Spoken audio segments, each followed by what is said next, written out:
L'Europe va bientôt bénéficier du gaz sénégalais, du gaz algérien, puisque depuis un temps, ils ont connu quelques difficultés, comme vous le savez, sur le plan international. Le gaz européen, qui principalement venait de la Russie, a depuis un temps été stoppé. Je pense que c'est un sujet très intéressant. On va développer avec profondeur, si on peut aujourd'hui, si le temps nous accorde.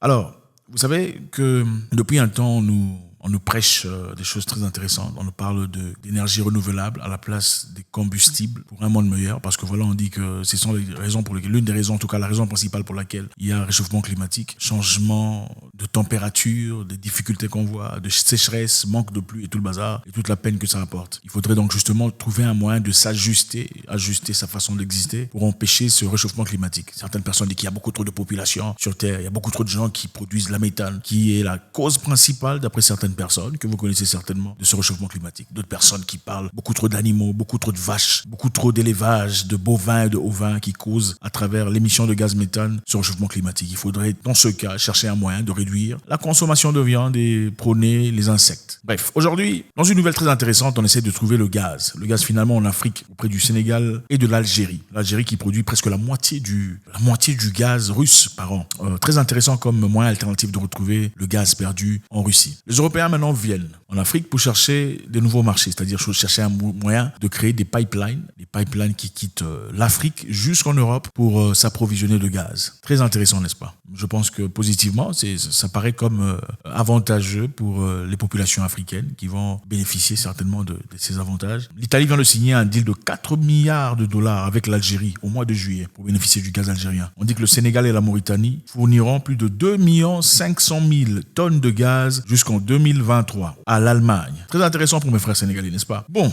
Maintenant, depuis un temps, on nous parle d'énergie renouvelable, c'est-à-dire le vent, l'eau et tout le bazar. Chercher un moyen de produire de l'énergie sans nécessairement produire de l'énergie à travers des combustibles. Pas de pétrole, pas de gaz, vous voyez un peu de quoi il s'agit. Donc prenez un peu les voitures électriques, une consommation saine d'après eux. L'Afrique a été sermonnée à plusieurs reprises par rapport à cette histoire. Vous savez, l'Afrique regorge de sources intarissables de ressources naturelles. Et ici, on parle aussi de pétrole qui a été découvert dans beaucoup d'endroits d'ailleurs, y compris l'Ouganda, la RDC, beaucoup d'autres pays. L'Ouganda qui récemment a fourni beaucoup d'efforts pour essayer de profiter de son gaz naturel qu'ils ont trouvé à l'ouest du pays, un gaz qui devrait être acheminé jusqu'en Tanzanie à travers des pipelines. Le gaz et le pétrole. Le pétrole évidemment qu'il faudrait réchauffer à travers des pipelines réchauffés qui coûtent beaucoup d'argent. Pourquoi des pipelines réchauffés?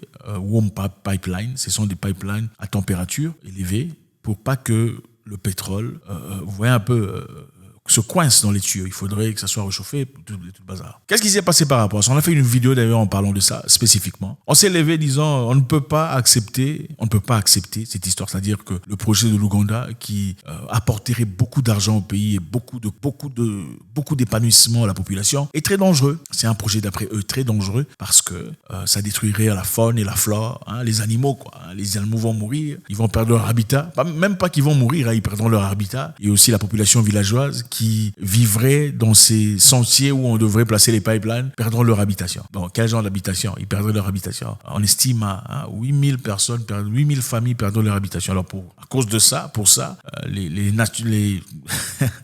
activistes disent bon voilà, il faudrait arrêter le projet qui pourrait produire beaucoup d'argent pour l'Ouganda et développer le pays, le propulser à un niveau où il n'a jamais été dans le passé. On a fait beaucoup de bruit, on a demandé à une entreprise européenne qui était comme partenaire principal de ne pas s'y investir, de ne pas mettre l'argent parce que voilà, les Européens, dans leur concert européen, vous savez comment ça se passe, dans une frénésie complètement absolue, dans le Parlement européen, on dit, on décide, écoutez, là-bas en Afrique, on veut créer des pipelines pour développer, entre parenthèses, mais attention, ces pipelines risquent de détruire la faune et la flore. Ça ne nous appartient pas, mais leur faune et leur flore, leurs habitants risquent de perdre leurs habitations, leurs habitats. Enfin bref, c'est complètement incohérent, je trouve. Et l'Ouganda s'est trouvé manipulé, mis à l'écart, victimisé par cette décision européenne qui n'a absolument rien à voir avec l'Ouganda. Les Ougandais, le président Museveni, dans sa force, c'est un militaire, vous savez, les militaires ont une manière très particulière de réfléchir. Il a refusé cette victimisation et s'est décidé de continuer son projet sans les Européens. Il est sous pression. Évidemment, après quelques temps plus tard, il y a eu émergence d'Ebola, je ne sais pas si vous savez, dans le pays. Bon, ça n'a absolument rien à voir, mais bon, rien à voir. Juste, il a refusé l'histoire des Européens, et puis soudain, il y a l'Ebola qui se présente. Ça n'a absolument rien à voir. Mais il a dit très ouvertement, Museveni est parti, il y a eu un concert il y a quelques jours de COP 27, c'est-à-dire la réunion qui s'est passée en Égypte sur le réchauffement climatique. Donc le réchauffement climatique, il faut arrêter de vivre, arrêter de respirer, bref. Quelqu'un est même venu avec une idée de comment faire, il faudrait que chaque animal qui produit des gaz paye un frais, paye une taxe. C'est-à-dire si votre animal pète, on va enregistrer ça. À chaque fois qu'il va péter, il va payer des gaz. Ouais, sérieux, je vous dis.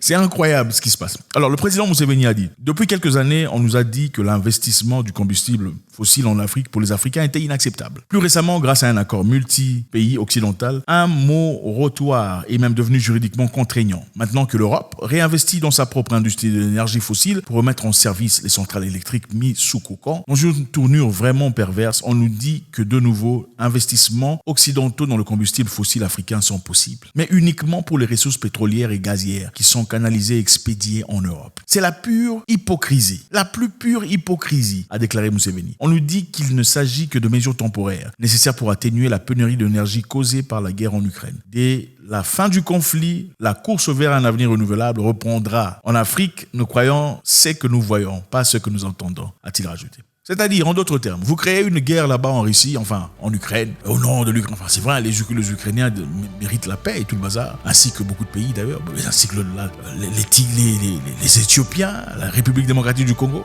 Tout le monde mérite la paix, n'est-ce pas? Mais à travers cette guerre que vous créez, vous suspendez la production de gaz au nom de l'ego. Bon, nous n'allons plus prendre le gaz russe. C'est un gaz nimbé de sang et de mort. On n'acceptera plus, on va couper le gaz russe. Et puis finalement, vous venez chercher le gaz en Afrique. Mais seulement pour les Européens, parce que, il y a quelque temps plus tôt, vous aviez dit qu'on ne va plus produire des histoires à travers le gaz. Il faudrait couper le gaz, il faudrait couper le pétrole. Plus de fossiles combustibles pour tout le monde. Donc, quand les Africains essaient de développer leur pays, donc profiter de leurs avantages, profiter de leurs ressources à travers ce qui leur a été conféré par le Créateur, par leurs ressources souterraines, ce n'est pas OK. Ça, ce n'est pas OK parce que ça viole leur convention internationale de réchauffement climatique. Mais quand les Européens doivent venir en Afrique pour chercher leur gaz, emmener en Europe, parce que bientôt l'hiver commence, ça rigole pas. Hein. Là, c'est bon, ça ne dérange personne. Et on dit, bon, écoutez, on fait ça temporairement parce qu'il y a un petit problème. Mais aussitôt que le problème finira, on va continuer notre histoire selon laquelle on n'utilisera pas de gaz.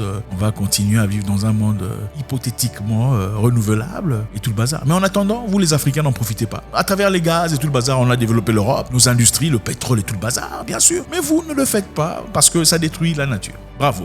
Mais en attendant, d'après les experts, l'Afrique ne produit que 3% d'émissions. Donc, si le réchauffement climatique est causé par les émissions de méthane, ou de gaz, ou de pétrole, ou tout le bazar, l'Afrique n'en produit que 3%. Et une organisation bien précise a pu situer 24 entreprises occidentales qui produisent plus de 27% d'émissions de gaz. 24 entreprises, 27% d'émissions de gaz. On sait qui sont ces entreprises. Pourquoi on ne les dérange pas? Pourquoi ces entreprises, on ne leur demande pas? 24 entreprises produisent presque 27% de gaz, d'émissions de gaz, qui est la cause du réchauffement climatique. L'Afrique entière n'en produit que 3%.